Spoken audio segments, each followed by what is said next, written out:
નમસ્કાર દર્શક મિત્રો, હોટલાઇન ન્યૂઝમાં આપનું સ્વાગત છે।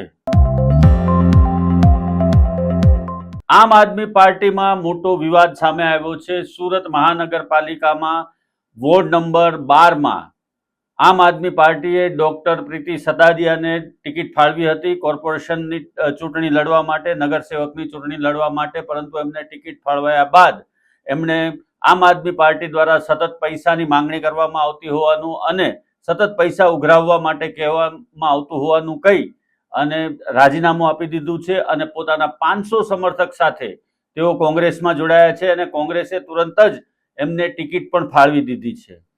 પ્રીતિ સદાદિયા સામાજિક રીતે કાર્યકર છે અને સામાજિક કાર્યોમાં ખૂબ આગળ પડતા રહે છે વિસ્તારની અંદર।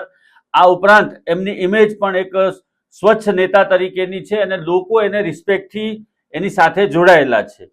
આવા સંજોગોની અંદર આમ આદમી પાર્ટીએ એમને એમની ઇમેજને આધારે ટિકિટ આપી હતી, પરંતુ ડોક્ટરે તો આમ આદમી પાર્ટીની બધી જ પોલ ખુલ્લી કરી નાખી અને એની સાથે સાથે પોતાના 500 સમર્થકોને લઈ અને તેઓ કોંગ્રેસમાં જતા રહ્યા છે અને કોંગ્રેસે એમનું લાલ જાંજમ પાથરી અને વેલકમ કરવા સાથે એમને તુરંત ટિકિટ પણ ફાળવી દીધી છે।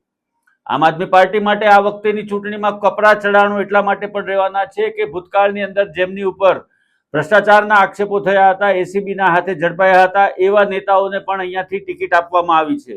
એના કારણે પણ કાર્યકરોમાં અને પક્ષના જે નેતાઓ છે એમાં પણ વિવાદ અને વિરોધ જોવા મળી રહ્યો છે।